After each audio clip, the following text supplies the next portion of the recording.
નમસ્કાર. આકાશવાણી સમાચાર અનિલ પટેલ વાંચે છે. મુખ્ય સમાચાર. કેન્દ્રીય ગૃહમંત્રી અમિત શાહે જણાવ્યું છે કે બંધારણ એ ઇતિહાસ, ધર્મ, સંસ્કૃતિ અને પરંપરાનું મિશ્રણ છે. પ્રધાનમંત્રી નરેન્દ્ર મોદીએ જયપુરમાં 46,300 કરોડ રૂપિયાથી વધુની કિંમતની યોજનાઓનું ઉદ્ઘાટન અને શિલાન્યાસ કર્યો. રાષ્ટ્રપતિ દ્રૌપદી મુર્મુએ જણાવ્યું છે કે ભારત મેડિકલ ટુરિઝમના સસ્તા કેન્દ્ર તરીકે ઉભરી રહ્યું છે. લોકસભામાં એક રાષ્ટ્ર એક ચૂંટણી અંગેના 2 ખરડા આજે દાખલ કરવામાં આવ્યા. કેનેડાના નાયબ પ્રધાનમંત્રી અને નાણામંત્રીનું રાજીનામું અપાતા પ્રધાનમંત્રી ટ્રુડોના રાજીનામાની માગણીએ જોર પકડ્યું અને બ્રિસ્બેનમાં રમાઈ રહેલી બોર્ડર ગાવસ્કર ટ્રોફીની ત્રીજી ટેસ્ટ મેચમાં ભારત ઓસ્ટ્રેલિયા સામે ફોલ ઓન ટાળવામાં સફળ. સમાચાર વિગતવાર. રાજ્યસભામાં આજે બંધારણના ગૌરવશાળી 75 વર્ષ પરની વિશેષ ચર્ચા શરૂ થઈ હતી. કેન્દ્રીય ગૃહમંત્રી અમિત શાહે ચર્ચામાં ભાગ લેતા જણાવ્યું કે બંધારણ એ ઇતિહાસ, ધર્મ, સંસ્કૃતિ અને પરંપરાનું મિશ્રણ છે. તેમણે જણાવ્યું કે સરદાર પટેલને કારણે દેશ આજે વિશ્વ સમક્ષ મજબૂત બનીને ઊભો છે. जो कहते थे लोकतंत्र इस देश में सफल नहीं होगा, मैं वो सभी लोगों को इस सदन के माध्यम से कहना चाहता हूं कि 75 साल हो गए, दुनिया भर में कई लोग आजाद हुए, नई शुरुआत की, वहां कई बार अकस्मात हुए, लोकतंत्र सफल नहीं हुआ. हमारा लोकतंत्र आज पाताल तक गहरा पहुंचा है. अनेक परिवर्तन रक्त की एक बूंद बहाए बगैर हमने करे हैं. આજે સવારે ચર્ચાનો પ્રારંભ કરતા ગૃહના નેતા અને કેન્દ્રીય આરોગ્ય મંત્રી જગત પ્રકાશ નડ્ડાએ જણાવ્યું કે ભારત સૌથી મોટી લોકશાહી હોવાની સાથે સાથે લોકશાહીની જનની પણ છે. તેમણે જણાવ્યું કે ભારતીય નૈતિકતા મુજબ લોકશાહીમાં સ્વતંત્રતા, સ્વીકાર્યતા, સમાનતા અને સર્વસમાવેશકતાનો સમાવેશ થાય છે. તેમણે જણાવ્યું કે રાષ્ટ્ર બંધારણ સભાના સભ્યોનું ઋણી છે. ટીએમસીના સુસ્મિતા દેવે આક્ષેપ કર્યો કે રાષ્ટ્રની 40% સંપત્તિ 1% વસ્તી પાછળ છે. જેડીયુના નેતા અને કેન્દ્રીય મંત્રી રામનાથ ઠાકુરે કોંગ્રેસ પર પ્રહાર કરતા જણાવ્યું કે તેણે કટોકટી લાદીને બંધારણ પર હુમલો કર્યો હતો. ડીએમકેના નેતા એમપી વિલ્સને આક્ષેપ કર્યો કે સરકાર સંસદની અવગણના કરી રહી છે. પ્રધાનમંત્રી નરેન્દ્ર મોદી આજે જયપુરમાં 46,300 કરોડ રૂપિયાથી વધુની કિંમતના ઉર્જા, માર્ગ, રેલવે અને પાણી સંબંધિત 24 પ્રોજેક્ટનું ઉદ્ઘાટન અને શિલાન્યાસ કર્યા હતા. શ્રી મોદી આજે રાજસ્થાનની ભજનલાલ શર્મા સરકારના 1 વર્ષની સમાપ્તિ નિમિત્તે આયોજિત કાર્યક્રમમાં ભાગ લીધો હતો. તેમણે 11,000 કરોડ રૂપિયાથી વધુની કિંમતના 9 પ્રોજેક્ટનું ઉદ્ઘાટન કર્યું, જેમાં કેન્દ્ર સરકારના 7 અને રાજ્ય સરકારના 2 પ્રોજેક્ટનો સમાવેશ થાય છે.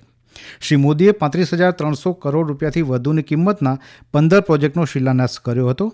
આ યોજનાઓથી રાજસ્થાનને થનારા લાભ અંગે પ્રધાનમંત્રીએ આ મુજબ જણાવ્યું. आज यहाँ 45-50 हजार करोड़ रुपए से अधिक के प्रोजेक्ट का लोकार्पण और शिलान्यास हुआ है. ये प्रोजेक्ट राजस्थान में पानी की चुनौती का स्थायी समाधान करेंगे. ये प्रोजेक्ट राजस्थान को देश के सबसे कनेक्टेड राज्यों में से एक बनाएंगे. इससे राजस्थान में निवेश को बल मिलेगा, रोजगार के अनगिनत अवसर बनेंगे. राजस्थान के टूरिज्म को, यहाँ के किसानों को, मेरे नौजवान साथियों को इससे बहुत फायदा होगा. શ્રી મોદીએ જણાવ્યું કે જળ સંચય એ સમયની જરૂરિયાત છે અને દેશના દરેક નાગરિકે તેમાં યોગદાન આપવું જોઈએ. આ પ્રસંગે રાજસ્થાનના રાજ્યપાલ હરિભાઉ બાગડે, રાજ્યના મુખ્યમંત્રી ભજનલાલ શર્મા, મધ્યપ્રદેશના મુખ્યમંત્રી મોહનલાલ યાદવ અને કેન્દ્રીય જળશક્તિ મંત્રી CR પાટીલ પણ ઉપસ્થિત રહ્યા હતા. રાષ્ટ્રપતિ દ્રૌપદી મુર્મુએ જણાવ્યું છે કે ભારત મેડિકલ ટુરિઝમના સસ્તા કેન્દ્ર તરીકે ઉભરી રહ્યું છે અને આ પ્રગતિમાં ડૉક્ટરો મુખ્ય ભૂમિકા ભજવી રહ્યા છે. તેઓ આજે આંધ્રપ્રદેશમાં એઇમ્સ મંગલાગિરીના દીક્ષાંત સમારોહને સંબોધિત કરી રહ્યા હતા. રાષ્ટ્રપતિ મુર્મુએ માનવતાની સેવા કરવાના માર્ગ તરીકે તબીબી વ્યવસાયની પ્રશંસા કરી. તેમણે ડૉક્ટરોને સેવા, સતત ભણતર અને સંશોધન પર ધ્યાન કેન્દ્રિત કરવાની સલાહ આપી. આ પ્રસંગે મુખ્યમંત્રી N. ચંદ્રબાબુ નાયડુ, કેન્દ્રીય આરોગ્ય અને પરિવાર કલ્યાણ મંત્રી પ્રતાપરાવ જાધવ ઉપસ્થિત રહ્યા હતા. કેન્દ્રીય શિક્ષણ મંત્રી ધર્મેન્દ્ર પ્રધાને જણાવ્યું છે કે રાષ્ટ્રીય પરીક્ષા સંસ્થા NTA વર્ષ 2025થી માત્ર ઉચ્ચ શિક્ષણ સંસ્થાઓમાં પ્રવેશ માટેની પરીક્ષા જ લેશે. NTA ભરતીની પરીક્ષા નહીં લે. આજે નવી દિલ્હીમાં પત્રકારો સાથેની વાતચીતમાં શ્રી પ્રધાને જણાવ્યું કે સરકાર 10 નવા હોદ્દાઓ ઊભા કરીને રાષ્ટ્રીય પરીક્ષા સંસ્થાનું માળખું બદલવાની યોજના ધરાવે છે. આ સમાચાર આપ આકાશવાણી પરથી સાંભળી રહ્યા છો. આ સમાચાર આપ અમારી YouTube channel AIR news Gujarat પર પણ સાંભળી શકશો. વધુ સમાચાર માટે આપ અમારી વેબસાઇટ newsonair.gov.in/gujarati અને અમારા એક્સ હેન્ડલ AIR_news_ ને ફોલો કરશો.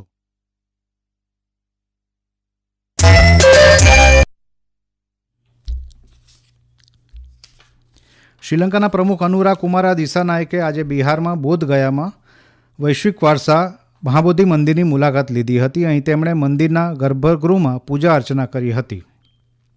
શ્રી દિસાનાયકે બોધિવૃક્ષ નીચે હાલમાં ચાલી રહેલા 10 દિવસના કાગ્યુ મોનલામમાં હાજરી આપી હતી. તેમણે Mahabodhi society of India, Bodh Gaya centre અને ભગવાન બુદ્ધ સાથે સંકળાયેલા 7 સ્થળોની પણ મુલાકાત લીધી હતી. આજે લોકસભામાં એક રાષ્ટ્ર એક ચૂંટણી અંગેના 2 ખરડાઓ રજૂ કરવામાં આવ્યા છે. કેન્દ્રીય કાયદા મંત્રી અર્જુન રામ મેઘવાલે ગૃહમાં બંધારણીય સુધારા ખરડો 2024 અને કેન્દ્રશાસિત પ્રદેશ કાયદા સુધારા ખરડો 2024 રજૂ કરતાની સાથે જ વિરોધ પક્ષોએ મત વિભાજનની માગણી કરી હતી. 269 સભ્યોએ ખરડા રજૂ કરવાની તરફેણમાં અને 198 સભ્યોએ વિરોધમાં મતદાન કર્યું હતું. કોંગ્રેસ, ટીએમસી, સમાજવાદી પાર્ટી, ડીએમકે સહિતના વિરોધ પક્ષોએ ખરડાઓને દાખલ કરવા સામે વિરોધ કરીને તેને બંધારણના મૂળ માળખા પરનો હુમલો ગણાવ્યો હતો. શ્રી મેઘવાલે વિરોધ પક્ષના આક્ષેપને ફગાવી દીધા હતા.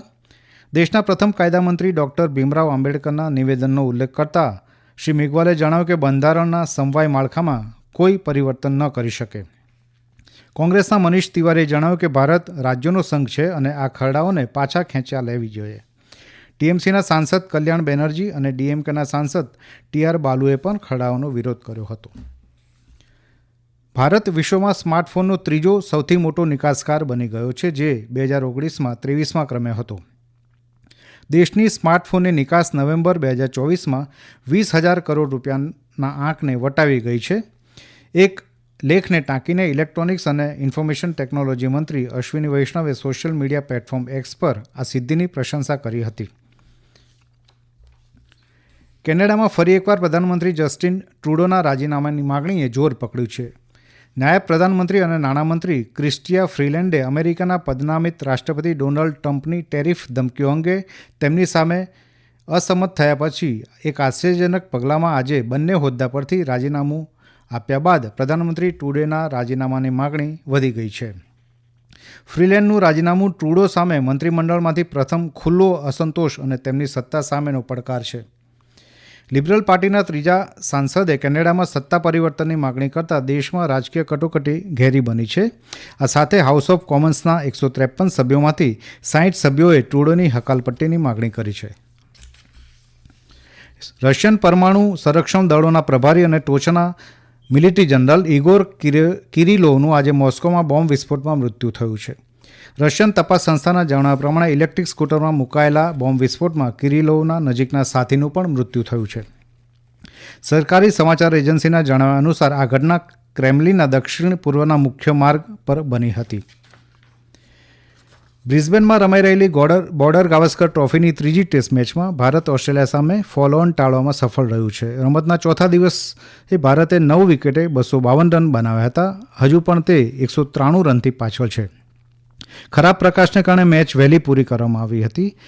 ભારતે ગઈકાલના 4 વિકેટે 51 રનથી રમત આગળ દબાવી હતી. KL રાહુલે 84 અને રવિન્દ્ર જાડેજાએ 77 રન કર્યા હતા.